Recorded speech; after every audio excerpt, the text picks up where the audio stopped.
بسم اللہ الرحمن الرحیم۔ ڈاکٹر امجد صاحب، آپ کو میں خراج تحسین پیش کرتا ہوں کہ یہ بڑا زبردست آپ نے یہ ایک فیوچرسٹک آگے کا سوچ کے آپ نے قدم اٹھایا۔ یہ جو موٹر سائیکلوں کو الیکٹرک بنانے کا فیصلہ کیا، اور میں اپنی ٹیم کو، حماد اظہر آپ کو اور آپ کو بھی خسرو بختیار، کیونکہ آپ نے وہ آگے ڈیولپ کی جو ہماری ای وی پالیسی تھی، اور اس کے تحت پھر ایک آگے فیوچر کا پلان دے دیا آپ نے سب کو کہ آگے ڈائریکشن کیا ہے گورنمنٹ کا۔ دیکھیں، جو آج تک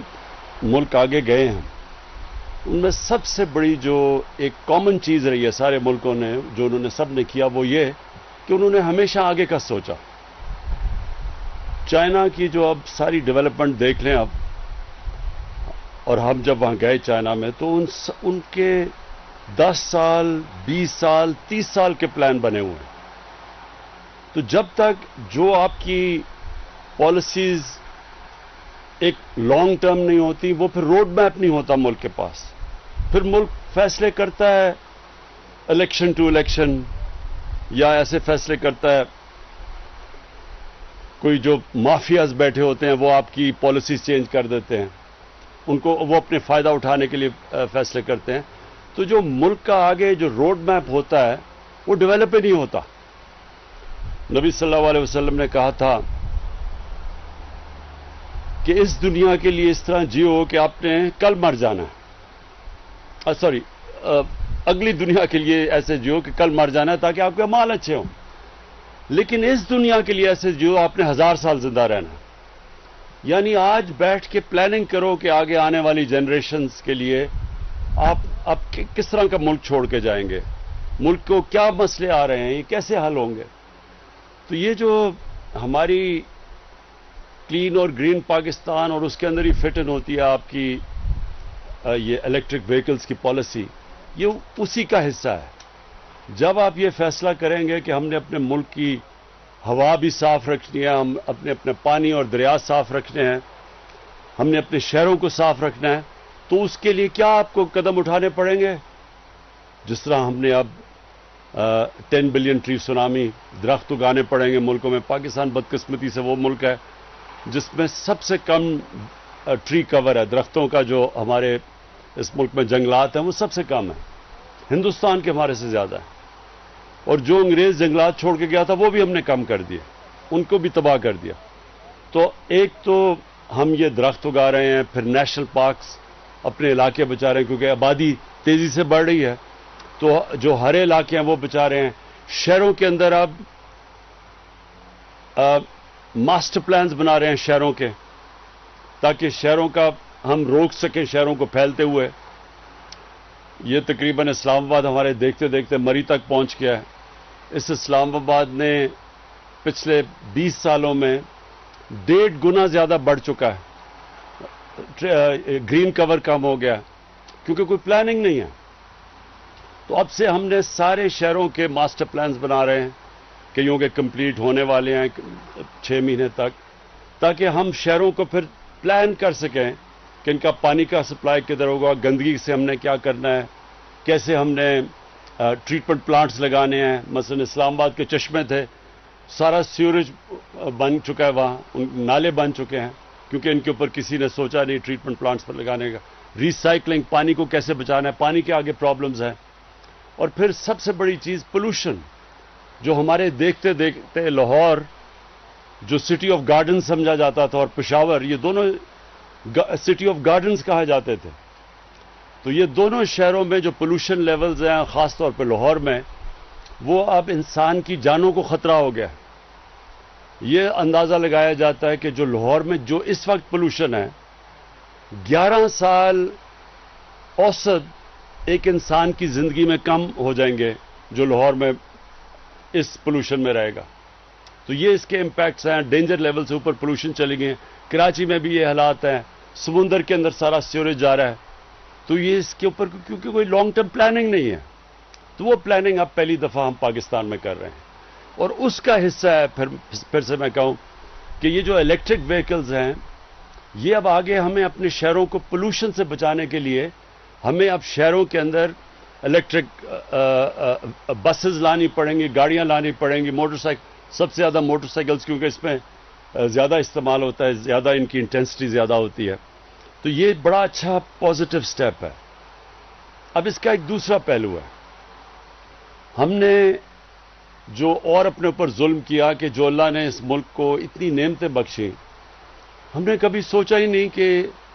یہ جو اللہ نے نعمتیں بخشی تھی ان سے فائدہ اٹھایا جائے، کیونکہ آسان راستے لے لیے، شارٹ کٹس لیے، امپورٹ چیزیں کر لیں، آسان تھا نا، امپورٹ کر لی، اس پہ پیسے بھی بن جاتے تھے، لیکن جو اس کا نقصان کیا ہوا کہ جو بھی خسرو نے بات کی کہ جو را مٹیریل پاکستان میں ہے اس کو ہم نے کبھی نہیں سوچا کہ ہم اس را مٹیریل کو اس کو استعمال کریں، تو ساری چیزیں امپورٹ کرنے شروع کر دی ہیں، آسان راستہ ہے، لیکن اس کا نقصان یہ ہے کہ ملک غریب ہوتا جاتا ہے، ویلتھ کریشن ہوتی نہیں ہے۔ جب آپ امپورٹ زیادہ کرتے ہیں، جو انہوں نے ابھی بات کی بیلنس آف پیمنٹ، خسرو یہ لوگوں کو سمجھا بھی دیں بیلنس آف پیمنٹ ہوتا کیا، عام لوگوں کو نہیں سمجھ آتی اس کی، مطلب یہ کہ ڈالر زیادہ جب ملک میں آنا شروع ہوں بنسبت کے ملک سے باہر جو ڈالر جا رہے ہوں، اگر زیادہ ملک میں ڈالر آئیں گے آپ کا ملک امیر ہو جائے گا، اگر آپ کے ملک میں سے زیادہ ڈالر باہر جا رہے ہیں اور کم ملک میں آ رہے ہیں وہ غریب ہو جائے گا۔ تو چائنا کی جو ساری ڈیولپمنٹ تھی وہ ایکسپورٹ لیڈ تھی، انہوں نے ایکسپورٹس بڑھائی تو ڈالرز ان کے ملک میں زیادہ آئے، انہوں نے دنیا کو زیادہ مال بیچا، ملک میں زیادہ ڈالرز آئے، اور اس لیے دیکھتے دیکھتے چائنا اب ایک اکنامک جائنٹ بن گیا۔ تو ہمارے تو کبھی کسی نے اس کے اوپر توجہ ہی نہیں دی، ایک چھوٹا سا سنگاپور ہے ہمارے، دیکھتے دیکھتے پاکستان کی آج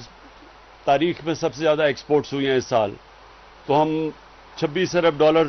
ہماری ایکسپورٹس ہے، سنگاپور کی کوئی 300 ارب ڈالر ایکسپورٹس ہے، ان کی 50 لاکھ آبادی ہے، کیونکہ انہوں نے سوچ سمجھ کے پلاننگ کی کہ اگر ہم نے اپنی دولت میں اضافہ کرنا ہے تو ہمیں زیادہ چیزیں باہر بیچنی پڑیں گی